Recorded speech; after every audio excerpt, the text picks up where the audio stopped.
Hi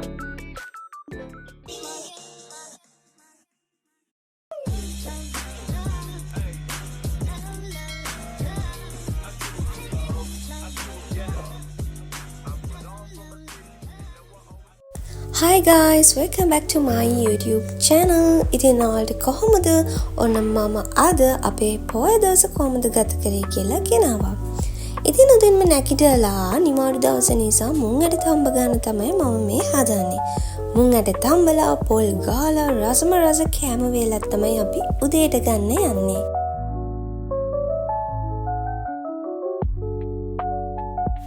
අපි කන දේවල් ඉතින් අපේ ඩියක බබා කන්නේ නැහැනේ.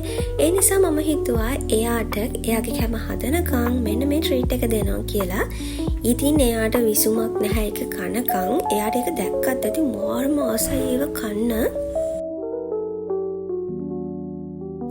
ට්‍රීට් එක කිව්වොත් ඉතින් ඊට වඩා දෙයක් නෑ. එයාට මාළු ඕනෙත් නැහැ එදාට. ට්‍රීට්ම කකා ඉඳීවි ඕන්න.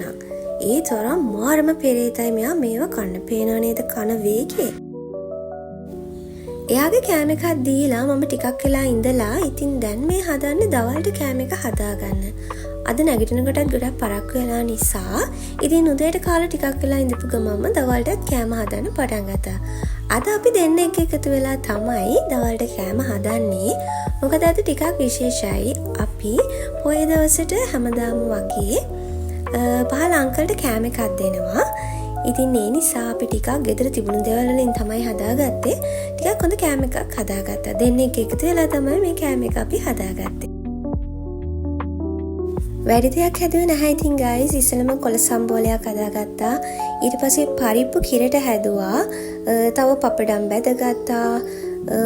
ඒත් එක්කම බෝංචි බැදුමක් හදාගත්තා. ඔන්න ඔය දේවල් ටික හදලා ලස්සන කෑම එකක් අපි බෙදාගත්තා.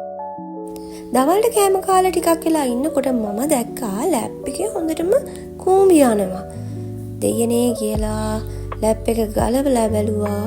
පපුව හොස් ගාලා ගියා guys. මොකද ලැප් එක ඇතුලේ හොඳටම කූඹි. මම සම්පූර්ණ ලැප් එක ගලවන්න තමයි හැදුවේ. කොහෙද ඉතින් ගලවන්න දෙන්නේ අපේ ආච්චි අම්ම ඇවිල්ලා. එයා ඒක ගලවන්න හදනවා. ඔයාලට කියන්න guys අපේ ඩියගෝ එක්කනම් ඇත්තමයි කිසිම වැඩක් කරන්න බෑ. මම ගිහිල්ලා බිමින් වඩුනොතින් ඇවිල්ලා ඇඟ අස්සට එනවා. මොකක් හරි වැඩක් කරන්න ගියොතින් ඒක අස්සටම එනවා. මට ඉතින් වීඩියෝ ක්ලිප් ගන්න වෙලාවක් නැහැ. මතක් වෙන්නෙත් නැහැ. මෙයා එක්කනම් කිසිම වැඩක් කරන්න බෑ ගෙදර. මොකද ආච්චි අම්මනේ. එයා තමයි ඔක්කොම ඉස්සෙල්ලා කරන්න පටන් ගන්නෙ.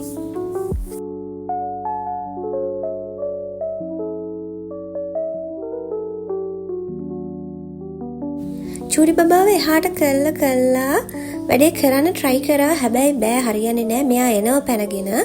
ඉතින් මට හිතුණා ටූල් එකක් දුන්නොත් ඉතින් හොඳයි කියලා. මෙයා ඒකත් එක්ක සෙල්ලම් කර ඉඳී කියලා කිව්වා වගේම වැඩේ හැරි ගියා. එයා ඒකත් එක්ක සෙල්ලම් කර ඉඳියා. ඉතින් මම ලැප් එක සම්පූර්ණයෙන්ම ගැලුවා guys. බලන්නකෝ ලැප් එක ඇතුළේ නම් ගන්න දෙයක් නැති තරමටම කූඹි විනාශ කරලා තියෙන්නේ.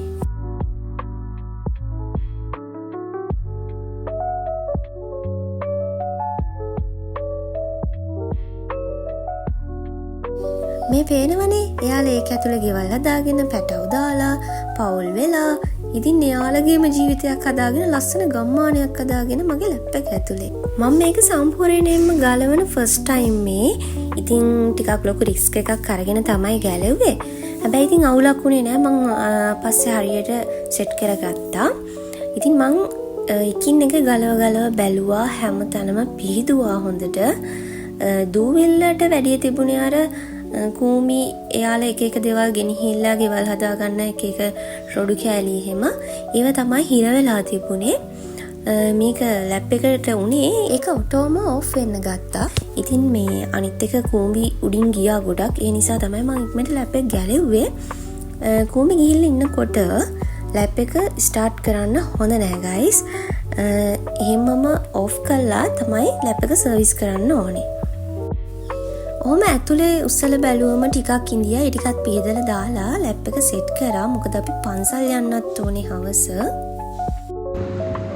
අපි දැන් ලෑස්ති වෙලා ඉන්නේ. මගේ කොණ්ඩ මෙතනින් පැනලා. අයියෝ දැන් ආය හදන්න වෙලාවකුත් නැහැ. ඉතින් එනවනේ කර්මල වැඩිලා තියෙන්නේ. ඒ වුණාට මේ කමන්නේ ඉතින් පන්සල් යන්නනේ. මෙන්න මෙයාව ලෑස්ති ඉෂ්ට කරගන්න බැරි වුණා. ඉතින් අපි දැන් පන්සල් යන්න තමයි හදන්නේ.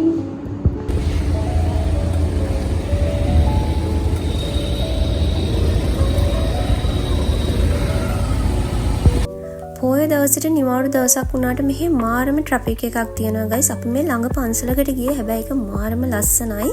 ඉතින් එතනට ය아가න්නත් බැරි වුණා ට්‍රැෆික් එකට අහු වෙලා. ඉතින් ගයිස් අපි ඔන්න දැන් පන්සලට යන්න තමයි හදන්නේ. එතනත් ලොකු සෙනගක් ඉන්දියා වලට පේනවා ඇති. වාහන පාකින් එක ෆුල්. ඒ තරම් සෙනග. ඉතින් මේක මාරම ලස්සන පන්සලක් ගයිස්. අපි ඉන්න හරියම තමයි තියෙන්නේ. හරිම ලස්සනයි. අපි දැකලා නැති දේවල් ගොඩක් තියෙනවා මේ පන්සලේ. මේ පන්සලේ හැම දෙවියෙක්ටම වගේ දේවාල කුටියක් තියෙනවා. දේවාල කුටියට අමතරව තියෙනවා තව දෙවි පිළිමයක්. ඉතින් අපිට පුළුවන් මේ දෙවි පිළිමය නාවන්න, දෝවනය කරන්න. ඉතින් මම දැන් හදන්නේ කලගිරියකුත් පුරවගෙන ගිහිල්ලා එතන තිබුණේ ඝන දෙවි පිළිමය සහ මතක නෑ හරියට සරස්වති මෑණියන්ගේ පිළිමය. ඉතින් මම හදන්නේ දැන් මේ පිළිම දෙක නහවන්න.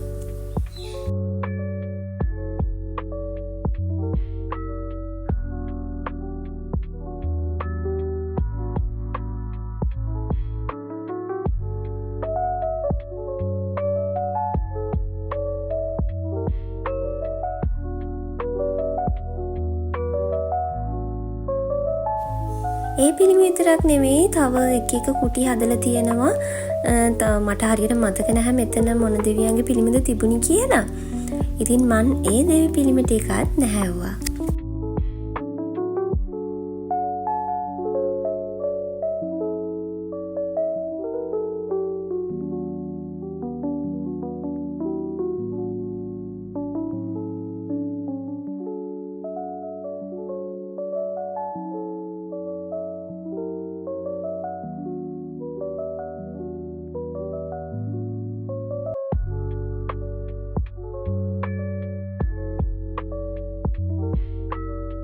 ඉතින් අපි පහන් පත්තු කරලා මල් තියලා බුදුන් නැඳලා එහෙමම ගෙදර ආවා. ටිකක් රෑ වෙලා එනකොට එතනත් මාරම ට්‍රැෆික් එකක් තිබුණේ. මේ පන්සලේ මාරම ලස්සන දේවල් ගොඩක් තියෙනවා ගයිස්. පෙන්වන්න විදියක් නැහැ. මේ එතන හොඳට එළිය තිබුණ නැහැ. ලයිට්ස් ඔන් කරලා තිබුණ නැහැ. මේ පන්සලේ තියෙනවා තව කන්දක් වගේ තැනකට යන පොඩි කන්දක්. පේන විදිහට පෙන්නන්නම්. ගොඩක් ලොකු කන්දක් නෙවෙයි පොඩි කන්දක්. ඉතින් ඒකේ උඩට නැග්ගම තියෙන්නේ ගල් පිළිමයක්. ගලෙන් නෙලපු බුදුහාමුදුරන්ගේ පිළිමයක් තමයි ඒ කන්දේ උඩ තියෙන්නේ. මාරම ලස්සනට ඒ ටික තියෙනවා. එතන උඩට ගියාම මුළු පන්සලම වගේ ලස්සනට පේනවා ගයිස්. ඉතින් අපි උඩ ඉඳලා එහෙමම ගෙදර ආව ගයිස්. දැන් ටිකක් රෑ වෙලා. ගෙදර ඇවිල්ලා ඉතින් උයන්න කම්මැලි කමට රසම රස සූප් එකක් හදාගත්තා අපි දෙන්නට. ඒකත් බීලා ඉතින් අපි තුන් දෙනා නිදාගත්තා. ඉතින් නෝනම තමයි පොය දවස් අපේ ගෙවුනේ. ඉතින් මගේ channel එක subscribe කරන්න අමතක කරන්න එපා. Bye guys.